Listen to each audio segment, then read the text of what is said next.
Hello class, my name is Ipsita Samanto. Today we are going to study about the circulatory system. What is circulatory system? Circulatory system is passing something from one person to another person or passing someone from one location to another location.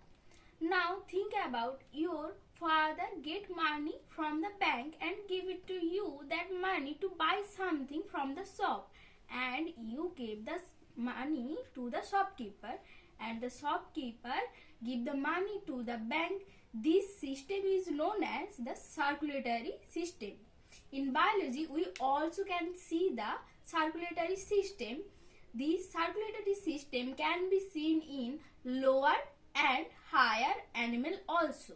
In higher animals, this circulatory system is also known as or also called as the cardiovascular system or the vascular system.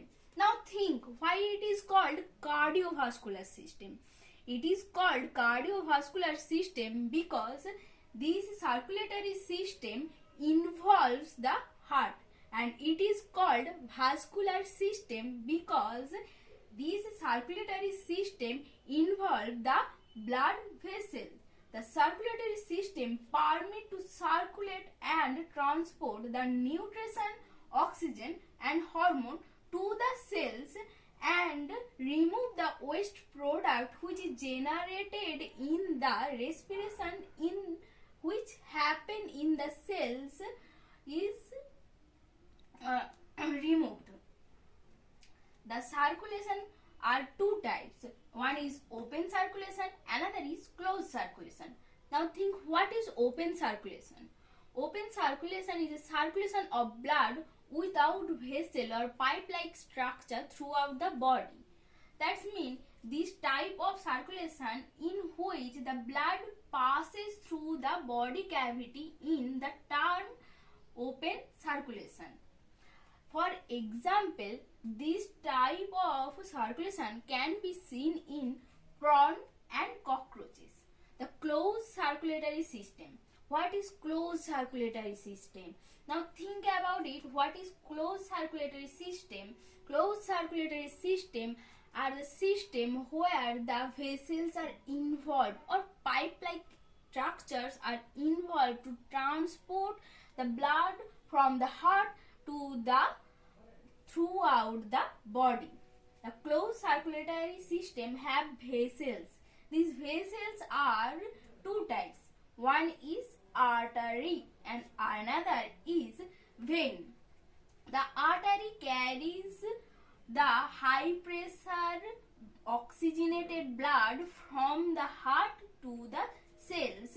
Here cells take up the oxygen and food from the blood to the cells, and cells give the CO2 to the blood. Then the blood get deoxygenated.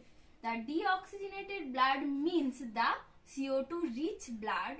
This CO2 rich blood passes through the vein known as the vein.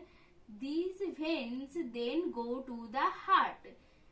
The vessels have three layers.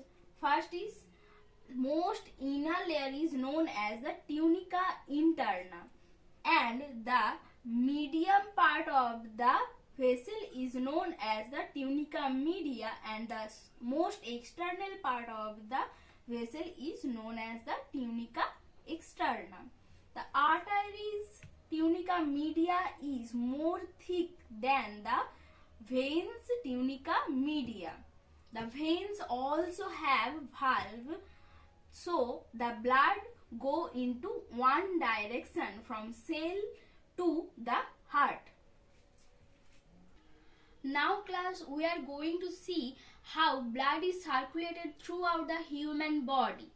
Human heart have four chambers: right atrium, right ventricle, left atrium, left ventricle. From the lungs, oxygenated or O2 rich blood passes through the pulmonary vein and enter into the left atrium. Then from the left atrium it goes into the left ventricle, and from the left ventricle this oxygenated blood passes through the aorta and enter into the cells and divided into the capillaries. From these capillaries, the O2 is transported to the tissue of the body, and tissue of the body transports CO2 into the capillaries, and then the blood get deoxygenated or CO2 rich. This CO2 rich or deoxygenated blood then transferred through the vena cava. This vena cava transport the deoxygenated blood to the right atrium and pass the deoxygenated blood to the right ventricle. Then the right ventricle pass the deoxygenated blood to the pulmonary arteries. Through these pulmonary arteries enter into the lungs, then it divided into the more small and thick capillaries where the CO2 from the blood is go into the lungs, and O2 from the lungs or oxygen from the lungs enter into the capillaries blood. Then the capillaries blood get oxygenated and passes through the pulmonary vein and enter into the left arteries. This whole process is known as the cardiovascular system. This is basic concept of the circulatory system. Thank you. This is it for the class.